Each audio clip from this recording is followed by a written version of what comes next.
Ar ddydd cyntaf gwyl y bara croew, daeth y disgyblion at Iesu a gofyn, ble rwy ti am i ni baratoi i ti fwyta gwledd y Pasg?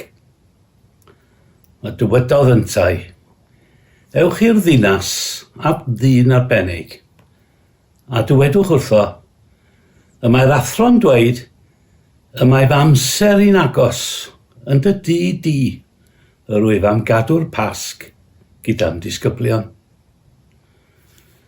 A gwnaeth y disgyblion fel y gorchmynodd Iesu iddynt, a pharatoesant wledd y Pasg. Gyda'r nos, yr oedd wrth y bwrdd gyda'r 12, ac fel yr oeddent yn bwyta, dywedodd Iesu, yn wir rwy'n dweud wrthych, y bydd i un ohonoch fy mradychu i, a chan dristau yn fawr, dechrysant ddweud wrtho, bob un ohonynt, nid my fi yw arglwydd, a tebodd yntai, un awlychodd i law gyda mi yn y ddisgyl, hwnnw am bradychau i.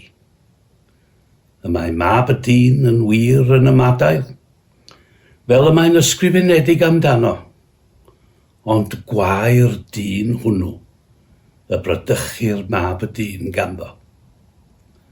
Da fi asa i'r dyn hwnnw, petai heb i eni.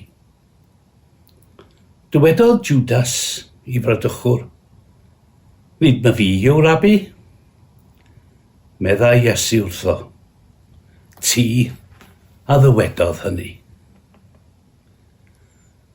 Ac wrth iddynt fwyta, cymerodd Iesu fara, ac wedi bendithio, fe'i torodd a'i roi i'r disgyblion, a dywedodd, cymerwch, bwytewch, hwn yw fy nghorff.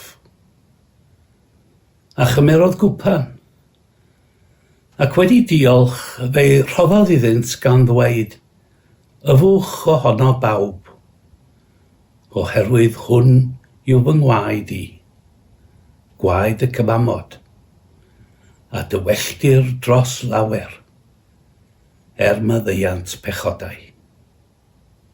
Rwy'n dweud wrthych, na dyfa fo hyn allan o hwn, ffrwyth y winwedden.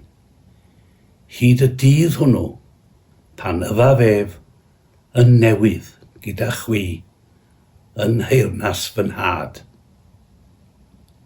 Ac wedi iddynt gan i emyn, eithant allan i fynydd yr olewydd.